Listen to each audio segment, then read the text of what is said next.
Hello all, welcome back to our channel, Nenu Me Cinema Ticket. Sri Chidambaram movie review. Story: hero building కన్స్ట్రక్షన్లో కూలీ పనిచేస్తూ జీవితం గడుపుతుంటాడు.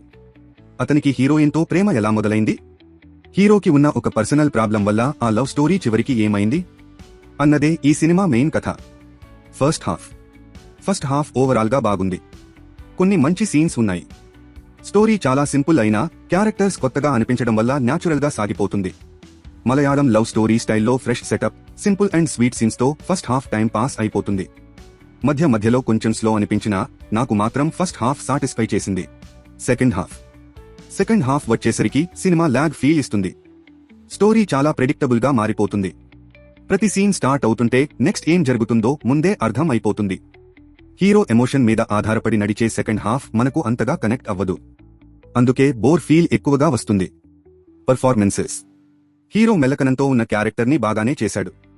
Heroine తన పాత్రకు జస్టిస్ చేసింది. ఇన్స్టా ఇన్ఫ్లుయెన్సర్ గోపి గారు ఉన్న సీన్స్ అన్ని ప్లస్ పాయింట్స్. ఆయన స్క్రీన్ ప్రెజెన్స్ సినిమాకి మంచి ఎనర్జీ ఇస్తుంది. మ్యూజిక్ టెక్నికల్ ఆస్పెక్ట్స్: సినిమాటోగ్రఫీ చాలా బాగుంది. ఫ్రేమ్స్ అంతా మలయాళం సినిమా క్వాలిటీ ఫీల్ ఇస్తాయి. సాంగ్స్ వినడానికి, చూడడానికి చాలా బాగున్నాయి. కీరవాణి గారు, కార్తీక్ గారు, మనీష్ యారవతినేని గారు పాడిన పాటలు సినిమాకి పెద్ద ప్లస్. బ్యాక్గ్రౌండ్ మ్యూజిక్ చాలా చోట్ల సీన్స్ ని ఎలివేట్ చేసింది. Last points: first half natural narration, fresh characters, cinematography, music, songs, Gopi గారి character.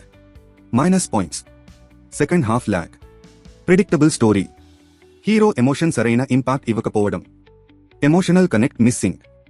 Final verdict: Sri Chidambaram. First half natural గా టైం పాస్ అయిపోతుంది. కానీ సెకండ్ హాఫ్ ఇంకొంచెం స్ట్రాంగ్ ఎమోషన్స్, డెప్త్ ఉండాల్సింది.